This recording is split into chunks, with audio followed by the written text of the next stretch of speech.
asshole. Though. Listen, nobody's bombing Disney. Yeah. Yeah. They probably got some sweet underground passages at that place. I was there, and they do. It is badass. I used to work at Walt Disney World, and I've been all underneath the ground there. You guys are telling everybody. Yeah, we are telling them all. This must be my spot. Joseph's like, you're giving away my secrets. All right. That's where you and FEMA are going to hang. Yeah, right. Well, look, don't even get me started with FEMA because we're getting reports from everywhere that there are FEMA camps in the United States, and they're taking prisoners and things of that nature. I had a very close friend of mine who has no reason to. They're importing people here. Yeah, I had no reason to not believe him, but he got stopped by a military convoy, but not our military. It was the United Nations, UN, up in somewhere in, what is that, Citrus, Florida. So Central Florida. In Central Florida somewhere. So yeah, they're getting ready for a big roundup, and they're gonna get rid of the noisemakers, and that's why when you say New World Order, I don't doubt it because they're already gearing up. It's known. My friend just told me yesterday he's seen a convoy in Virginia of UN troops. Yep. What is the United Nations doing here in this country? You know what I'm saying? Yeah. And United Nations is, if you believe in New World Order conspiracy, United Nations is the dress rehearsal for one world government. Yep. Absolutely. Our co-host, one of our co-hosts, Paulie, and I wish he was here to talk to you today because you and him would just, he's a firm believer in New World Order. He believes that it is happening. He's the one that educated me on it when the Bush administration was in the office. And a lot of people don't realize, it all falls back to the first Bush. He's the one that started it all. They are in bed with the Saudis. Their biggest financer is the Saudi prince. Well, what cracks me up is if you watch one of the Republican channels on the news, Fox News or whatever, they'll all sit and blather on about what a great president Reagan was. And it's like, wait a minute, didn't Reagan have Alzheimer's for half of his presidency? Wasn't Bush the first really running things? Yep. So I don't really get why Reagan gets this reverence like Abraham Lincoln or something. It's like, wait a minute. I was a kid back in when Reaganomics and all of that shit was going on, but I got to tell you, this country it was great back then. Things were going good. People were happier. Reaganomics sucked, but look what the man did for this country. Look at the sacrifices he made. You know what I'm saying? I mean, I don't know. It aggravates me because, like I said, I loved President Bush, the first Bush. I loved him. I thought he was a great man, and he did a lot for our country. And then my eyes started getting opened by people like you that are educated on the subject, that do the research and write the books to try and teach the people. And really, anybody could write a book, but when you write a book like you did about facts and things that are really going on in the country, people need to take this in. Form your own opinion, and I've said this about medical cannabis.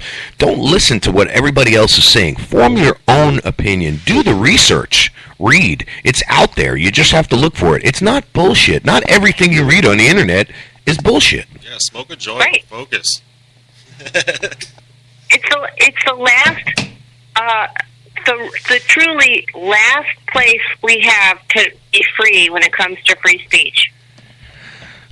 I think the internet's our last stop. They're pulling our pages. Yeah, he's right. It's not because the FCC is all over it. I thank God, and I'm not very religious, but I thank God that, I have the opportunity to speak to the people like I do. I mean, we speak to just 20,000 people in the Tampa Bay area, and that's not including the 5 other cities we're on. That's not including iHeart, iTunes, Spreaker. and Spreaker account, Facebook, and things of that nature, But like you said, it's up to people like you, like us here in the studio, to try and get a message across, to try and help people form their own opinion.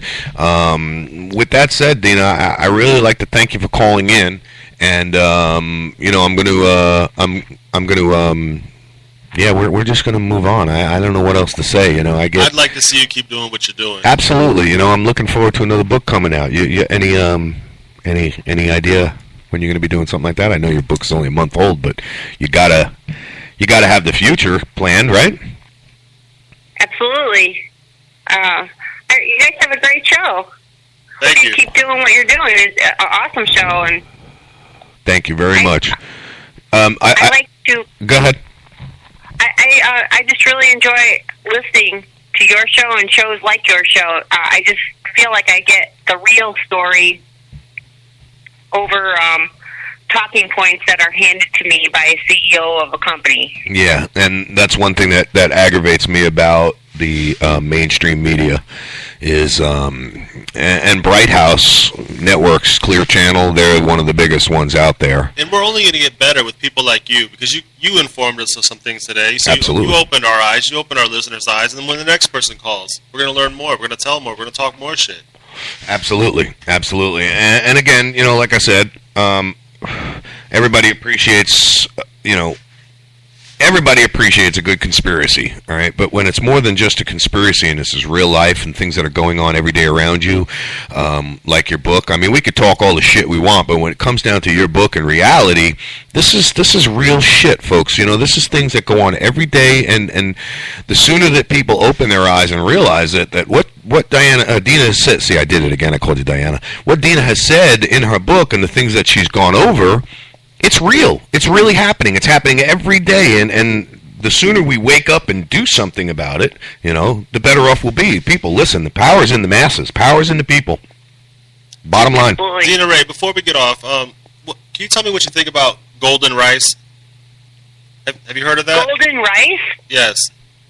Oh, that's one of the... Are you talking about rice from India?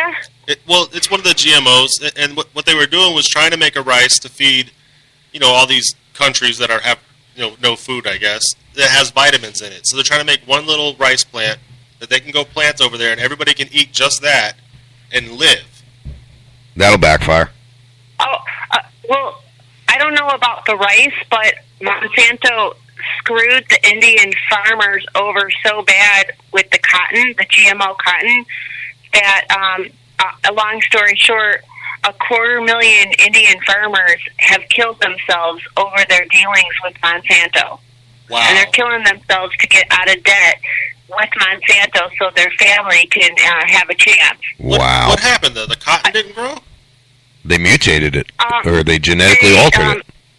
They struck a deal with the devil with the cotton because they were having droughts with their own cotton seeds, and unfortunately 90% of their cotton is now supplied. The seeds are supplied from Monsanto, and there are no guarantees. If they have another drought and the seeds don't work, Monsanto certainly doesn't give them a refund, and then they cannot, like most farmers like to replant their seeds.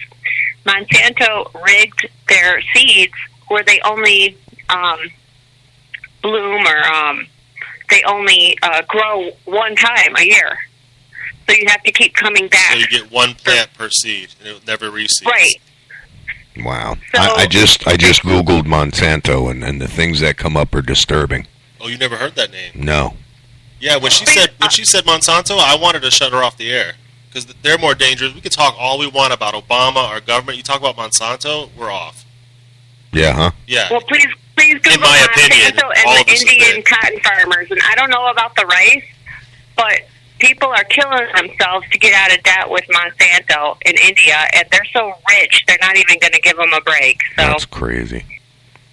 I just went to their website. You're going to be reading for months now. Yeah. It's going to be a lifelong thing. Really? Yeah, this is going to suck me in, isn't it? We're going to go off on this Monsanto thing. Oh, no. Joseph says, oh, no.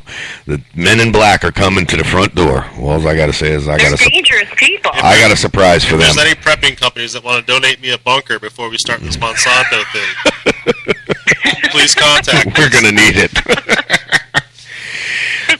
Dina, I'm going to ask you to give us a little plug. What radio station are you listening to right now? Talk Shit Radio. Woo! Thank you very, very much. I appreciate that. You're going to hear that all the time now. I'm going to cut that out of the interview and play it.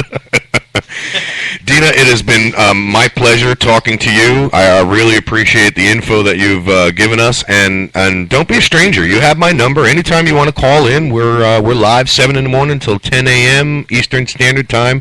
You are more than welcome to come on, talk about your book, anything that pisses you off. Somebody pulls it out in front of you. You want to talk shit about them? Let's do it. Awesome. Thank you, guys. I had a great time. Thank Great you. show. Thank you very much, and it was very informative. I learned a lot of things that I really did not have any clue about. So, yeah, like I said, please call in again and educate us on some more things.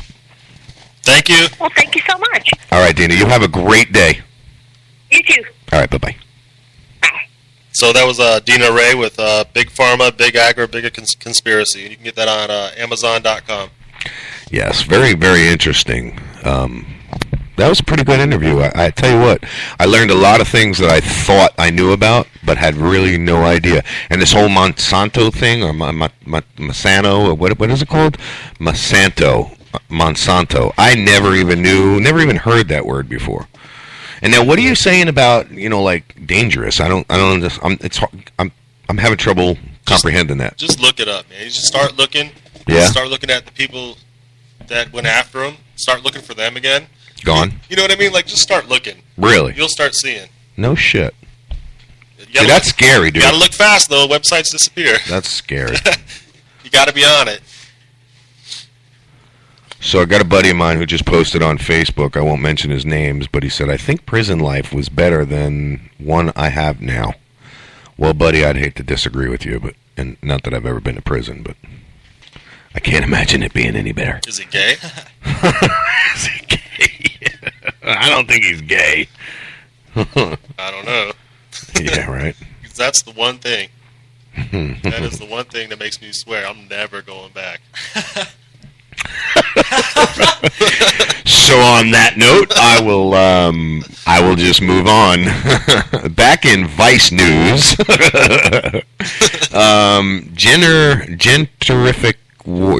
gentrification wars. So gentrification wars. Istanbul's gentrification war. Okay, Istanbul's having a gender war, I guess. Not gender, is it? That's what it says. They don't mean genocide? Gentrification. What the hell's a genter? Gentrification. Gentrification. I never said we were the smartest freaking bunch of bananas on the tree there. That's the beauty of Google. But that's again, the beauty of callers. Yeah, we get educated. And there again, I'd like to thank our callers for calling in and discussing the topics that we discuss. I'd like to thank Dina this morning for calling in and really educating me on a lot of things that I really had no idea about. All right, so... Okay, so go ahead. What was the gentrification thing? I got to get back to that. Well, here's what it basically means. It means that people invest in an area and make it grow. Okay. That they better businesses, better parks, they mow the grass. Basically what it means is the poor people are migrating because we're taking over. I see. Okay. All right, so they're having a war in Istanbul. That's for gentrification. Gentrification. Very interesting. Which makes sense. You're trying to kick me out. Yeah. I'd go to war for that. Yeah. Oh, yeah. Hell yeah. I'd fight. Yeah, I don't care if you got a fancy orb in your lawn. Mm-hmm. I'm not moving. Again, I am a sovereign citizen, and I believe that, my property is this is my country. And if you're going to enter into my country illegally, there's going to be ramifications. So we have Russian roulette, and... It's always fun. Yeah, which apparently Sometimes. Yeah. Vice News correspondent Simon Ortovsky speaks with both the leader of the Kyiv 2nd Battalion and the Madin, looks like Madden, activists after clashes in Kyiv. So it looks like the Russians are just like losing their freaking mind, and we're going to end up in war. World War III is coming, people. We are days away, if not, we are weeks away, if not days away. That's pretty much what that boils down to. Hayden. What's going on? What do you got over there? I got Florence and Emily hosts the first anti-corruption class for public officials. That's something we need here. Say again? I said Florence, Italy hosts the first anti-corruption class for public officials. I said that's something we need Yeah, we here. should send